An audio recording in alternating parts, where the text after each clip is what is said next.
Oke, selamat malam teman-teman semuanya. Di sini nama saya Jubelio, NIM 1900401018.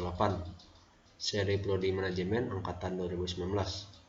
Nah, pada kesempatan kali ini saya akan menjelaskan kesimpulan dari materi tentang penilaian kinerja. Nah, dari materi yang sudah saya baca, yang saya sudah pelajari, maka dapat disimpulkan bahwa penilaian kinerja itu adalah suatu cara untuk mengetahui kemampuan para karyawan dan apa yang sudah karyawan capai.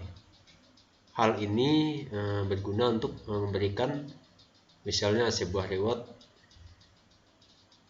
bisa juga untuk memprediksi, untuk mengetahui kriteria dan riset personal, untuk membantu atau merumuskan tujuan program training, feedback bagi karyawan itu sendiri, dan sebagai bahan kajian ulang bagi organisasi dan pengembangannya. Nah, jadi kesimpulan dari materi tersebut bisa kita lihat di sini bahwa penilaian kinerja itu sangat penting untuk dilakukan, yaitu untuk mengetahui bagaimana kemampuan para karyawan, kemampuan maupun bagaimana cara kerjanya, bagaimana sikap kerjanya pada saat di dalam organisasi ataupun di dalam perusahaan itu sendiri. Nah, di sini adapun contoh penilaian kerja yang saya ambil yaitu pada Rumah Sakit Permatasari, di mana dalam penilaian kinerja tersebut banyak sekali aspek atau jenis penilaian yang dilakukan oleh Rumah Sakit Permatasari tersebut. Misalnya mereka mau mengetahui atau menilai terkait bagaimana kedisiplinan karyawan dan lain sebagainya. Nah, di sini ada contoh dari prom penilaian kerja pada Rumah Sakit Permatasari. Ya, ini contoh promnya.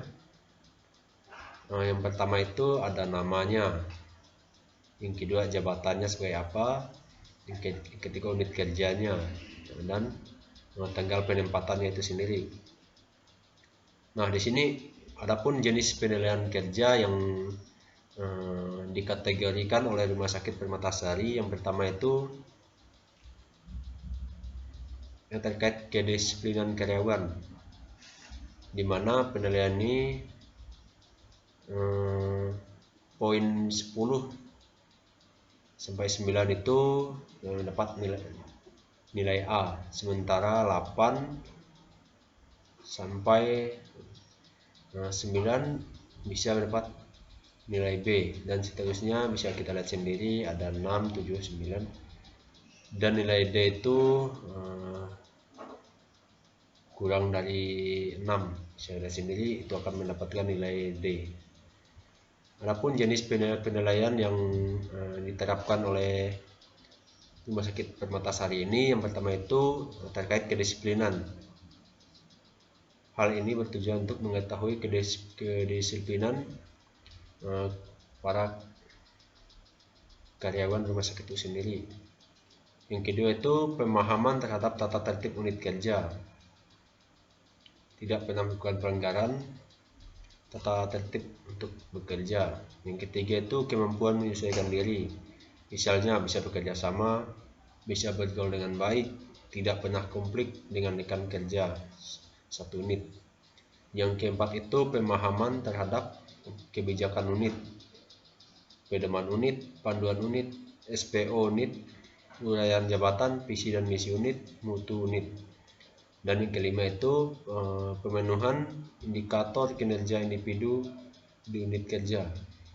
Yang keenam, tidak terjadi komplain atau dari pelanggaran, misalnya dari pasien atau keluarga, dokter atau sejawat. Nah, dari 1 sampai 6 tadi itu termasuk jenis penilaian yang termasuk kategori individu.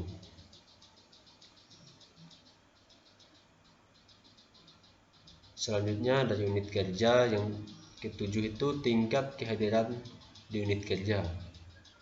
tidak terjadinya IKP, insiden keselamatan pasien.